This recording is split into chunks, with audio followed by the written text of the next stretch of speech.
Okay, section 14.4 here, we will look at, the first part's pretty simple, calculating the pH of a strong acid. You have to know what the 8 strong acids are. HClO4 is a strong acid. So this says calculate the pH, hydroxide, and pOH of this solution. And since our acids totally dissociate, this concentration here is also the concentration of the hydrogen. Weak ones won't do this, but strong ones will. So if you simply take the negative log of 5 times 10 to the negative third, because that's the hydrogen concentration, you'll get a pH of 2.30.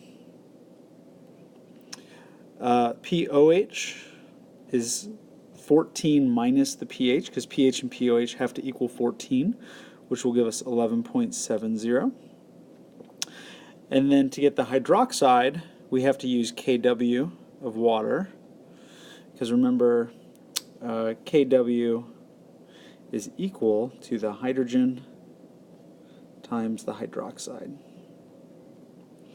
And then this one up here, we said the pH plus the pOH equals 14. And the negative log of the hydrogen is the pH. So those are our 3 equations we need to know. We use the kW expression. Water has a kW of 1 times 10 to the negative 14th. We get a hydroxide of 2 times 10 to the negative 12th molarity. pH and pOH don't have units, but the hydroxide's in molarity. A solution is prepared by adding 1.58 grams of hydrochloric acid to make a water, enough water to make a volume total of 400 milliliters. So we don't need to worry about the volume of the solid, but we do need a molarity, so 1.58 grams of HCl. Convert this over to moles, and we get a molar mass of 36.46 grams per mole. That is going to give us 0.0433 moles, and we have 400 milliliters, so 0.4 liters, for a molarity of 0.1083. Okay. That's my HCl. So if we take the negative log of that, we will get our pH. pH is going to be 0.965.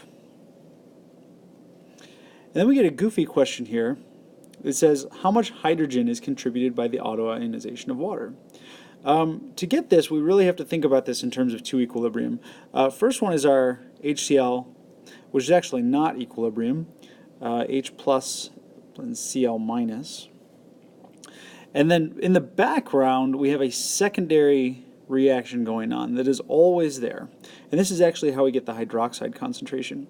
There's a hydrogen, and let me change the color here, because this is actually a different hydrogen.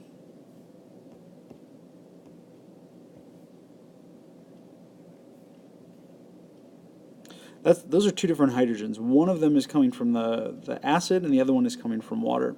And this kW expression is from the water equation. Hydrogen times hydroxide.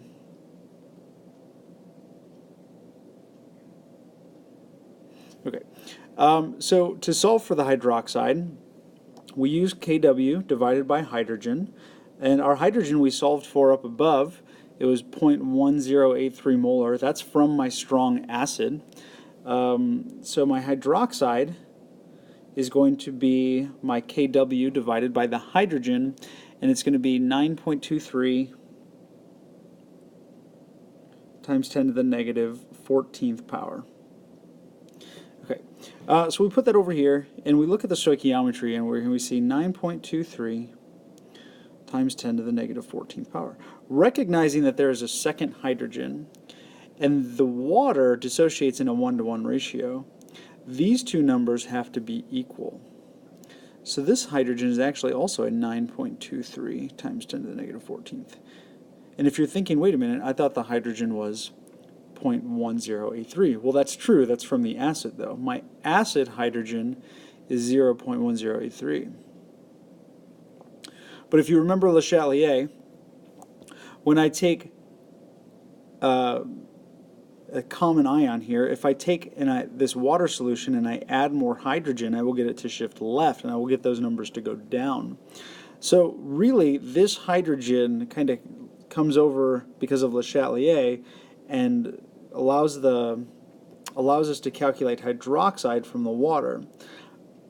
But this hydrogen is not from the water equation, it's from the strong acid.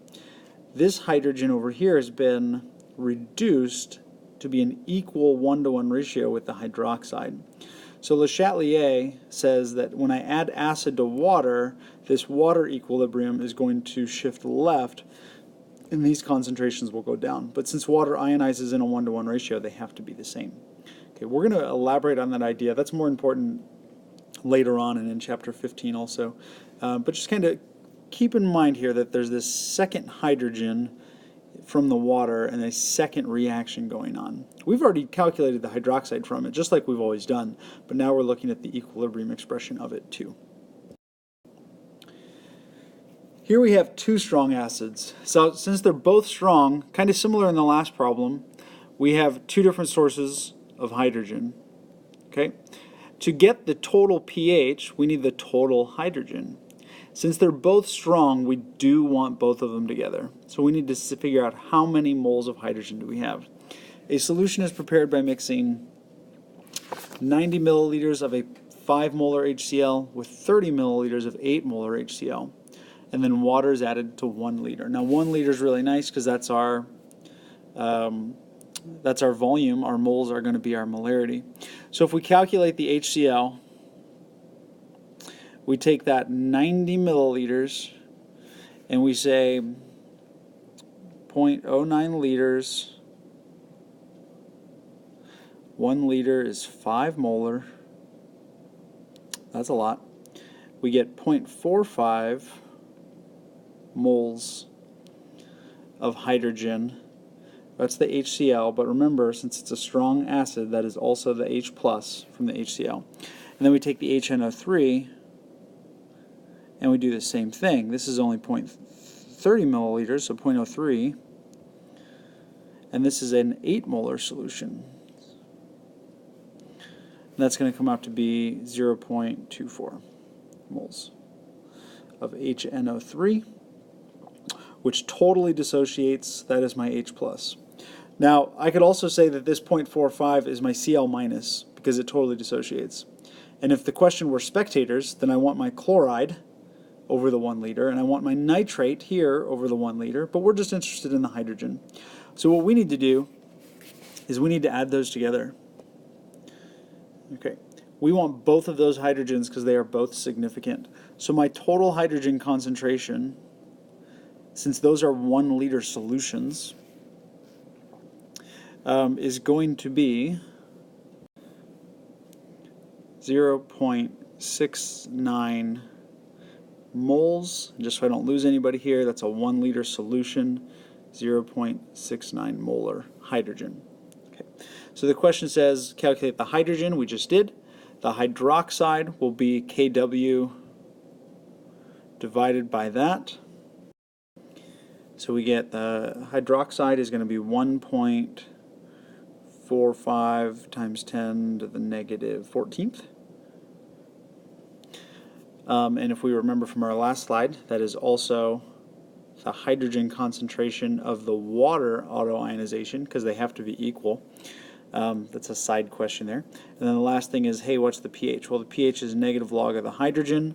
So negative log of 0.69 is going to be 0.161.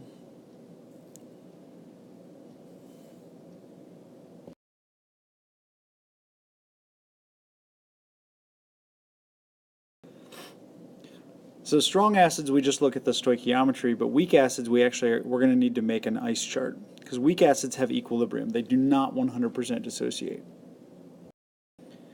So two separate solutions, HF and HCl, have a pH of 4.5. So I'm going to do these questions a little out of order here. pH of 4.5, that's measuring the hydrogen concentration.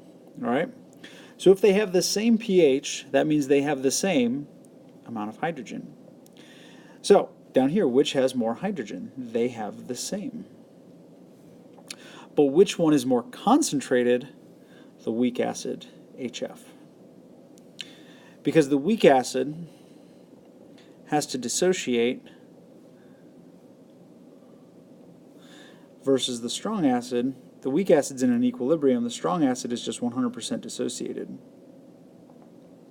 So this is a hard conceptual question. If I had 0.1 moles of HCl,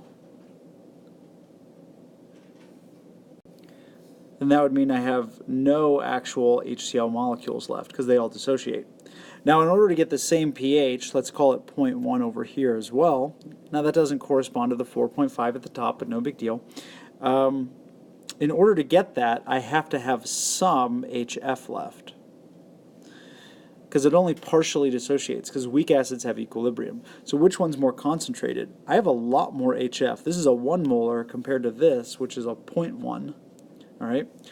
I have to have a lot more weak acid to get the same pH as just a little bit of strong acid. So the HF is more concentrated. Which one requires more base to neutralize? HF again. Bases don't just neutralize the hydrogen. The base is going to neutralize the hydrogen, but then since Le Chatelier, this one will shift left, or it could just react directly. This has to react with this too, because HF over there, it has to neutralize both of those. Bases don't really care which form it's in. It'll take care of both of them. So if it's more concentrated, it takes more base. So ice charts. Calculate the pH of a 0.5 molar aqueous solution of formic acid. First, let's get our balanced equation. HCOOH turns into equilibrium. H plus HCOO minus. And we get our 0.5 molar solution. And we want to see how much of it dissociates. So we set up our chart. And here we have Ka, so we say 1.77 times 10 to the negative fourth equals x squared over 0.5 minus x. X is going to come out to be 0.00932. And that's the hydrogen, coincidentally. So the pH is negative log of x. pH is going to be, you can kind of see it there, it's about 10 to the negative second. It's almost 10 to the negative second, 2.03. New question here. What is the percent dissociation of the acid? Well, the acid was a 0.5 molar acid, and we have 0.00932 moles of hydrogen that came off of it. So percentages work the same way in any context. You have a part, so how much of it came off? What is the percent that actually dissociated? We had 0.00932 dissociated, and we started with 0.5. So times 100%. We get a 1.86% dissociation. So you can see, for every 100 of these molecules, only 1 or 2 of them break apart to affect the pH.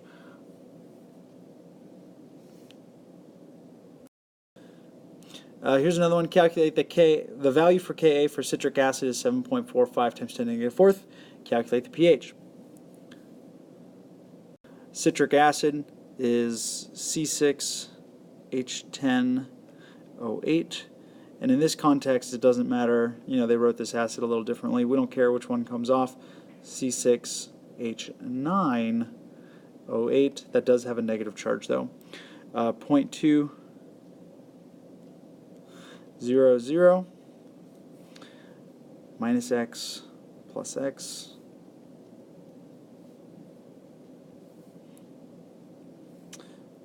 0.2 minus x, and then we get our Ka equal to x squared over 0.2 minus x. And x for this one is going to come out to be 0.0118. pH is negative log of X because X is the hydrogen. pH is 1.93. Percent dissociation, part to whole. We started with a 0.2 molar solution, and we had 0.0118 moles come off of it, times 100%. Is going to give me, this one's a 5% solution, about 6%, 5.92% dissociated. Now this can go backwards too. So here's one with uric acid. I'm just going to write HU for uric. Sometimes we do that. Instead of writing C5H3N4O4, I'll just say uric acid. It's the urate ion. Is H plus the anion. Generically, I'm calling it U minus. That's not uranium. It's that uric acid, that urate up there, that anion. Here we've got a rice chart. This one's a little bit backwards. And we said this is 0.5. You know, we know how to set these up. I've got 0 here, minus X, plus X, plus X.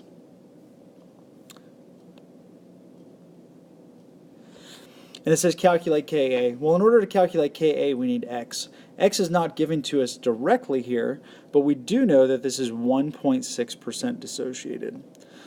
That is going to be a way for us to get the hydrogen value. So really, they're telling us what X is. They can also do that with the pH. So let's take a look at this one. 1.6% dissociated. If we work backwards on that, and we said how much of it is dissociated, if I started with 0.5 times 100, there's my percent dissociation. We know that it's 1.6% dissociated. That means that the percent that's going to come off of that 0.5 is 1.6%. So X is going to be 0.008. Okay, so now we go back up and we say, okay, X is 0.008. 0.5 minus X is 0.492. And we take those numbers and we can get a Ka. So Ka is going to be 0.008 squared, because X times X, over 0.492. And that's going to come out to 1.3 times 10 to the negative fourth. Okay, so they gave us the percent dissociation to get X, and then we could solve the ice chart. What is the pH for a solution containing 0.1 molar HCl and 0.1 molar HOCl? Now, here's where we need to start to classify, because things are going to get a little trickier here. HCl is strong. HOCl is weak. Now, there are two hydrogens here. Actually, there's three. There is a hydrogen from my HCl. There's a hydrogen from my HOCl. And then there's also a hydrogen from my water. Now, sometimes in mixtures we add them together. We saw some examples. If we had two strong ones, we have to add them together. Okay, strong and weak, however, the weak one's only going to partially dissociate. And here we can even see Ka is 10 to the negative eighth. These hydrogens are going to be insignificant because they're weaker than this one. So really all we need is the strong one to get the pH. That doesn't mean there's not other things we can ask with this question later, but this one is, we have a pH of just the strong acid. So we just want the pH is going to be negative log of 0.1. And that's this 0.1 from the strong acid only. The pH is going to be 1. The weak one is not going to contribute to the pH. Water is not going to contribute to the pH, only the strong one. Now this is a little harder. Calculate the pH of a mixture of two weak acids. So look at these and we say Ka 10 to the negative fourth, and this Ka is 10 to the negative ninth. How do we get the pH? Well, one of these is still stronger than the other. Stronger than the other. So we just need the pH is going to come from this one, because that one's stronger. So then we just need to get the pH. So we just need an ice chart. Let's do that. The formic acid, HCOOH, turns into H plus HCOO minus. This is a 2 molar solution. 0, 0, minus X,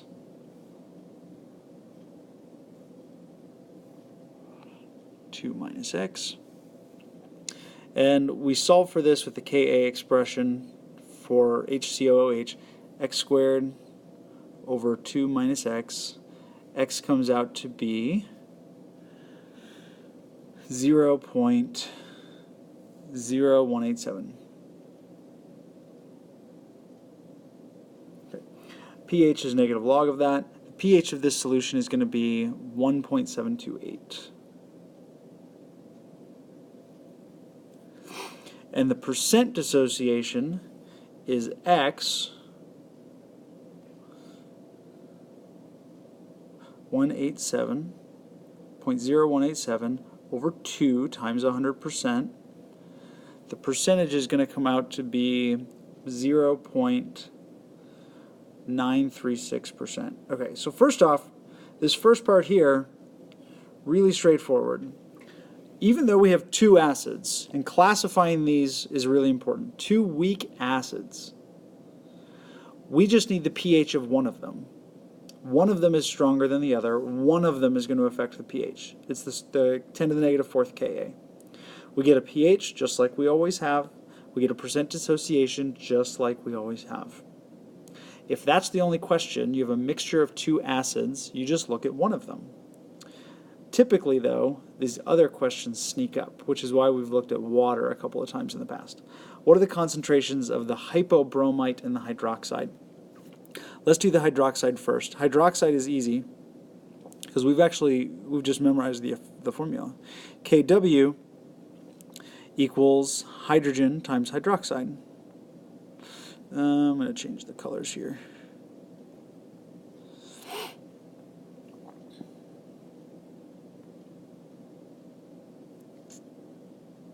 Nope. Okay, I'm going to make we'll do this one red. Kw equals the hydroxide, and then I'm going to keep the hydrogen in black. Okay, because there's 3 equilibrium going on here. This one up here is going to affect these others. We've already talked about that hydrogen concentration coming down, that 0.0187 molar. So my hydroxide, when we bring down this hydrogen, okay, 0.0187, the hydroxide concentration comes out to be 5.35 times 10 to the negative 14th. Okay. Now, the other acid, the weak one, HOBr, also has an equilibrium. It turns into H plus OBr minus. Now, since we actually do not want to do a full ice chart with this. This is the weaker one. Le Chatelier is going to take over this one. Okay, the first one, we get a rice chart, equilibrium, normal.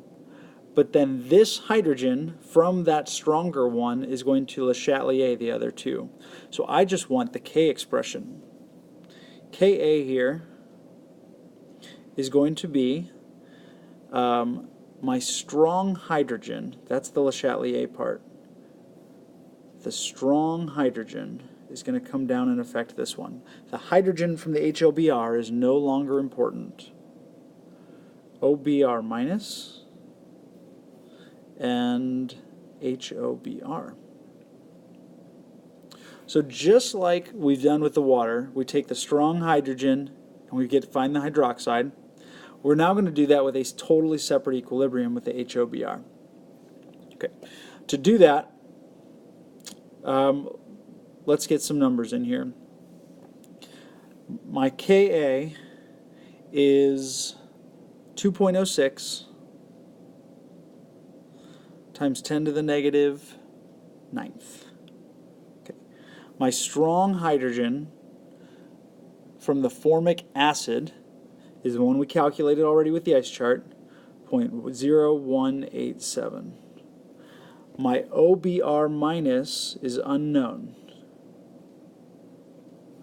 but my HOBr is going to be the same as my initial HOBr. This one happened to be a 1.50 molar. Now, why do we use the initial? Because in this equation, if I have another source of hydrogen, it's going to shift this reaction left back towards the HOBr. This started out at a 2 molar solution, or I'm sorry, a 1.5 molar solution. That will not significantly change since it's got shifted towards it anyway. So we can take our hydrogen from the strong one here, and then our normal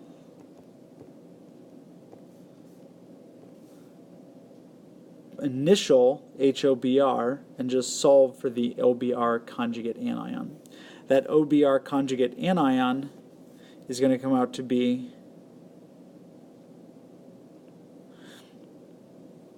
1.65 times 10 to the negative 7th molar. And for just a fun follow-up question,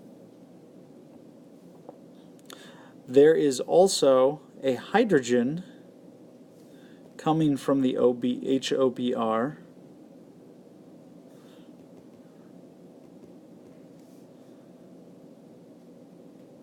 that is equal to that. We said that weakest hydrogen is insignificant, but it is equal to that OBr minus because these will dissociate in a 1-to-1 ratio. But this hydrogen here is not the one that we're calculating because it has been Le Chatelier'd out. It does not affect the pH.